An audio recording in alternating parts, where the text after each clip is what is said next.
Bonjour fan de Paris. Bienvenue. Content de t'avoir dans les parages. Celui-ci est sorti maintenant et je vous l'apporte déjà de première main, et si vous voulez rester au courant de tout ce qui se passe chez les Rouges et Bleus, inscrivez-vous dès maintenant pour toujours rester à jour sur le PSG. C'est fait? Laissez les nouvelles. Après quelques semaines de repos, Lionel Messi est revenu au Paris Saint-Germain. Il avait été champion de la Coupe du Monde du Qatar avec l'équipe nationale argentine, et est revenu dans la capitale française où il a été accueilli par des applaudissements et a reçu l'affection de Neymar, son grand ami sur et en dehors du terrain. Après la mort de Pelé, Messi s'est également exprimé publiquement et a présenté ses condoléances aux proches du roi du football via les réseaux sociaux. Alors que Messi était absent, le PSG a tenu 2 matchs, une victoire 2-1 sur Strasbourg et une défaite à Lens, où l'équipe ne comptait ni sur Neymar ni sur le meilleur buteur de la Coupe du Monde et finaliste avec l'équipe de France, Kylian Mbappé. Dans une récente interview, Mbappé a déclaré qu'il était lui-même le meilleur joueur de la planète. Et le karma est arrivé pour le numéro 10 français. Regardez-vous cette actualité et n'avez pas encore laissé votre like?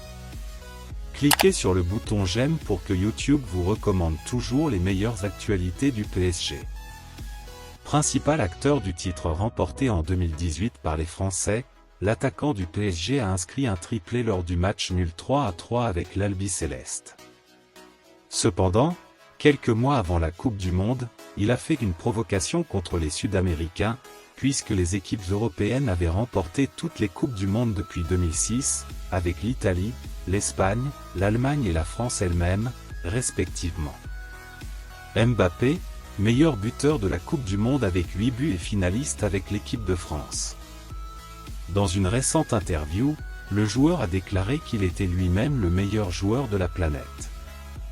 Dans ma tête, je me dis toujours que je suis le meilleur car de cette façon on ne se fixe pas de limite et on essaie de donner la meilleure version de soi, a-t-il déclaré dans une interview au journal L'Équipe, et que la chaîne française RMC Sport diffusera. L'interview sonnait comme un indirect du maillot du Parisien 7 à ses coéquipiers sud-américains, dont on a l'impression qu'il veut à tout prix se débarrasser au PSG.